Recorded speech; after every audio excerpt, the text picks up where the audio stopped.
Do mesmo modo como Moisés levantou a serpente no deserto, assim é necessário que o Filho do Homem seja levantado. Nós temos visto desde ontem o diálogo de Jesus e Nicodemos, presente no Evangelho de João, capítulo 3.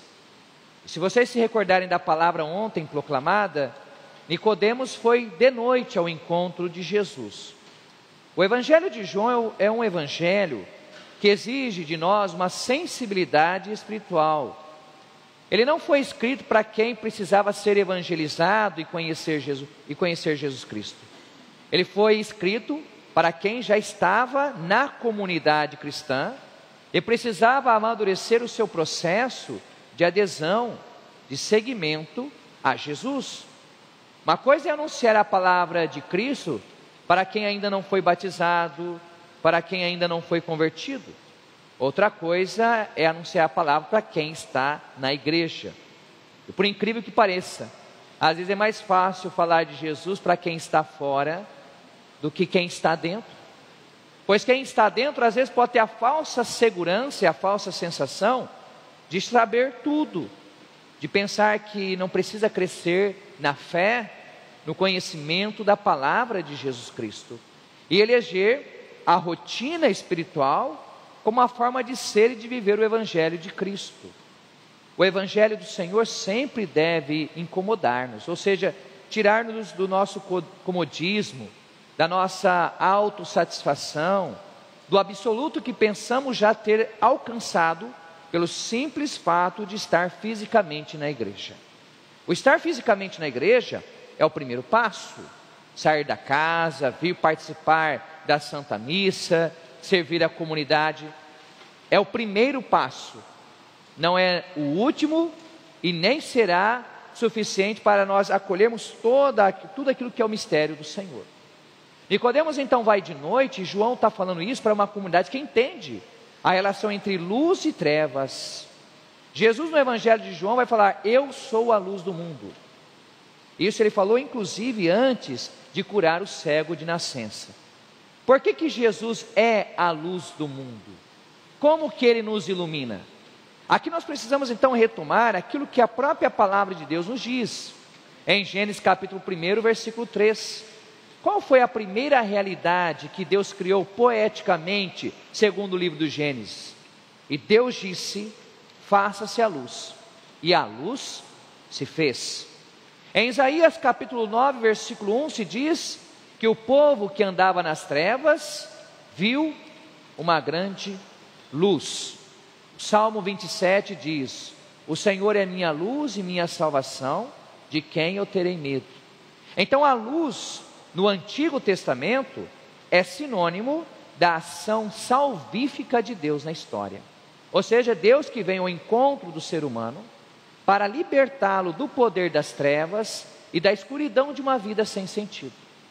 Se Nicodemos então vai ao encontro de Cristo à noite, significa que mesmo ele sabendo todas as escrituras veterotestamentárias, ou seja, as escrituras do Primeiro Testamento, ainda ele não descobriu definitivamente a luz para a sua vida. Olhe para esse Círio Pascal, não é à toa que ele está aqui, ao redor da mesa da palavra.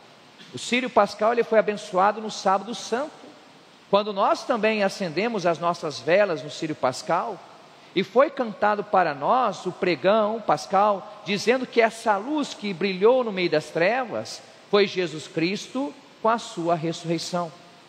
No dia do nosso batismo, seja tendo sido batizados como crianças ou como adultos, tem uma parte do rito do batismo em que nós recebemos a vela. E essa vela é acesa onde?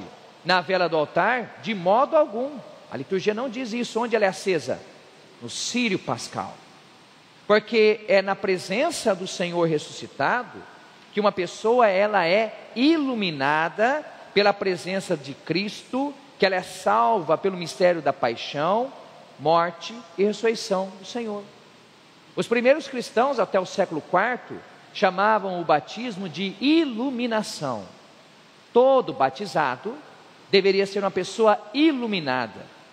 Não é interessante que Jesus disse em Mateus capítulo 5, 13 a 16 para os discípulos: vós sois o sal da terra. E depois ele afirmou: vós sois a luz do mundo. E uma luz, ela existe não para ficar escondida, mas para ser colocada no alto e iluminar a todos. E diz Jesus no versículo 16: assim que os homens vendo as vossas boas obras, louvem o vosso Pai que está no céu. Isso significa, amados irmãos, que a experiência cristã do nosso batismo, do encontro pessoal com Cristo, como eu dizia ontem, não pode ser uma experiência sociológica. Eu não posso querer o batismo simplesmente para ganhar um presentinho, para ter um padrinho. Eu tenho que querer o batismo e viver esse sacramento para ser uma pessoa que, seguindo Jesus, leva essa luz aos outros. Ninguém pode dar ao outro aquilo que não tem. Se nós não tivermos a luz de Cristo, essa salvação na nossa vida, nós seremos como um sino ruidoso, diz o apóstolo Paulo. Falaremos de Deus, mas não comunicaremos a graça do Senhor. A própria palavra Deus, que vem do latim, vem de uma origem que significa luz. Então Deus é a luz do ser humano. Mas imaginemos quantas pessoas são como Nicodemos, não? Hoje, às vezes estão fisicamente na presença de Jesus, receberam uma catequese rudimentar quando eram crianças, mas não evoluíram na fé. O apóstolo Paulo diz na carta aos Tessalonicenses, por exemplo, que a fé do batizado, a fé do cristão, ela tem que ser completada.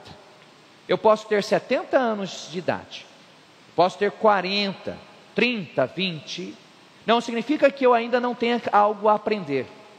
Então seria natural que, assim como uma pessoa, ela amadurece biologicamente, ela cresce pela experiência da vida, que também nós, ao estarmos na igreja, poderíamos amadurecer na nossa fé. Nós podemos crescer na fé. Nós não podemos ter uma fé de criancinhas, porque fé de criancinha é o leitinho, é dar de mamar, é dar de chupeta, não é? E tem marmanjo na igreja, e tem católico, que já tem até cabelo branco ou não, barba, que quer que os padres ficam dando de mamar. Não tem maturidade, não entendeu ainda o processo do seguimento a Jesus. A nossa experiência é para fazer de nós cristãos pessoas adultas, e não pessoas infantis. Nesse processo da iluminação espiritual, em que nós recebemos o fogo do Espírito Santo, Jesus vai falar: vós deveis nascer do alto, o vento sopra onde quer, e tu podes ouvir o seu ruído. Esse vento nos recorda o Espírito que pairava sobre as águas, em Gênesis capítulo 1, de 1 a 2. A palavra Espírito vem do hebraico ruá, que no grego é pneuma, que depois deu no latim Espírito, significa sopro, significa vento. O vento é assim, vem de todos os lados. Assim também é a força do Espírito Santo de Deus na igreja. Essa força, ela é arrebatadora. E o Espírito Santo tem duas formas de se manifestar: como o vento arrebatador, que nos derruba dos nossos pecados, que nos coloca no caminho da salvação, ou como no caso do profeta Elias, como uma brisa suave, como aquele vento calmo, que consola o nosso coração. Jesus falou assim: assim acontece a todo aquele que nasceu do Espírito. Quem foi batizado, quem foi mergulhado na fonte do amor de Cristo, que é o Espírito Santo, o amor do Pai e do Filho, tem consciência que a sua vida em igreja, a sua vida em comunidade é dom, não é mérito. Nós, diante de Deus, só podemos ter méritos não por nossas próprias forças, mas porque o Espírito Santo age na nossa vida. Nicodemos fala assim: mas como isso pode acontecer? Jesus ontem no Evangelho falou assim: quem não nascer da água e do Espírito não poderá entrar no reino dos céus. Não poderá. Quando nós olhamos para o coração misericordioso de Jesus, veremos que sai essa água, que é a água do batismo, é a água do Espírito que nos santifica. Então, nesse sentido, veja, se nós vivermos o nosso batismo, a nossa pertença a Deus, jamais estaremos nas trevas do mundo. Nós produziremos e semearemos céu ao nosso redor. O que é o batismo então? O que é o seguimento de Jesus?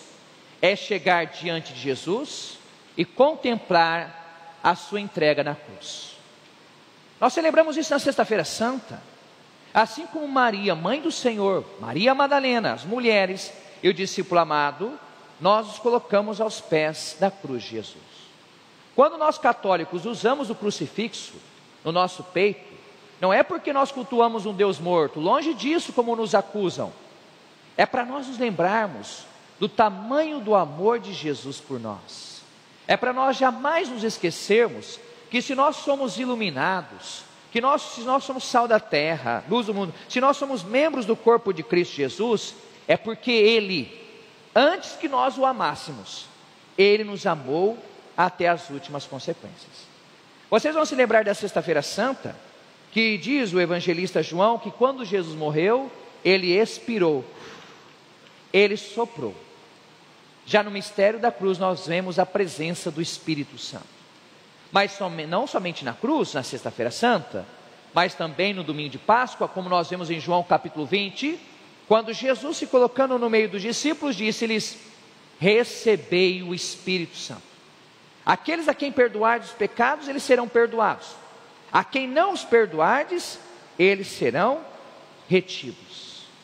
Diante da cruz e dessa experiência que nós somos amados por Cristo, que nós recebemos, portanto, o fogo do Espírito Santo, nós temos acesso à vida eterna. Olha o que diz Jesus: do mesmo modo como Moisés levantou a serpente no deserto. Por que Moisés levantou a serpente no deserto? Está onde isso na Bíblia? Você saberia dizer para o padre? Olha como que nós temos que ler o Antigo Testamento. Está no livro de Números. Por que Moisés teve que fazer a serpente de bronze? Porque o povo murmurou contra Deus. O povo não teve fé na travessia do deserto. Fez a serpente de bronze para que, olhando para a serpente, o povo fosse curado. O que Jesus está querendo dizer? Que na sua cruz, no seu amor redentor, a humanidade será curada. Então, quando nós nos aproximamos da cruz de Jesus com fé, quando nós tomamos consciência do quanto nós fomos amados pelo Senhor, nós somos verdadeiramente curados. Mas essa cura espiritual, que é nos dada pelo dom do Espírito derramado por Cristo sobre a sua igreja, sobre o seu corpo, não é mágica. Hoje alguns pregadores, infelizmente, vocês ligam os canais, não estou aqui para condenar ninguém, cada um segue o pregador que quiser, mas passa uma imagem fantasiosa para as pessoas, como se Deus nos fizesse de pessoas infantis. Deus não faz mágica, Deus nos converte, nos faz adultos. Então quando eu venho à Eucaristia, não vai ser assim, num piscar de olhos ou no estalar de dedos, que o Senhor vai me curar e transformar a minha vida. É na medida em que eu me abrindo à graça dele, ao Espírito Santo, eu vou me convertendo e Deus vai me curando. A conversão é processo diário.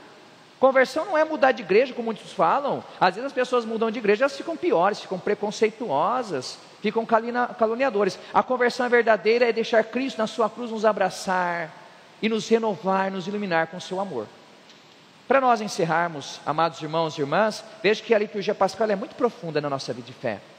Na primeira leitura, Lucas nos apresenta o modelo da comunidade cristã. Uma comunidade que foi iluminada por Cristo é uma comunidade que ilumina os outros. Diz Lucas: a multidão dos fiéis era um só coração e uma só alma. As nossas paróquias são assim? A sua paróquia onde você participa tem essa consciência de ser unida, de ser um povo de batizados? E veja que diz Lucas: e os fiéis eram estimados por todos, havia entre eles partilha, havia solidariedade, havia a chamada comunhão dos santos. Nós falamos isso, creio no Espírito Santo, na Santa Igreja Católica, na comunhão dos santos. O que é a comunhão dos santos? É entender que ser luz do mundo não é só ser a experiência cristã entre a pessoa e Jesus, não. É experiência em comunidade. As pessoas precisam entrar nas portas de nossas igrejas e encontrarem comunidades fervorosas, comunidades cheias do Espírito Santo, comunidades fervorosas de pessoas que vivem o batismo. Pois se nós não vivermos o batismo, mesmo estando fisicamente com Cristo, estaremos nas trevas. E se estamos nas trevas, não podemos iluminar aqueles que também estão na mesma situação. Então vamos pedir ao Senhor Jesus que neste tempo pascal, iluminados por a sua presença, simbolizada nesse círio, que nós também nos tornemos sal da terra e luz do mundo. Nós vamos continuar a Santa Missa, porque sabemos que temos esse sal e essa luz aqui no altar, quando nós, contemplando o Filho do Homem que foi levantado, recebemos o Espírito Santo de Deus na nossa vida. Cantemos. Este programa tem o apoio dos nossos benfeitores. Seja você também um benfeitor evangelizando conosco. Ligue 0 operadora 11 4200 8080.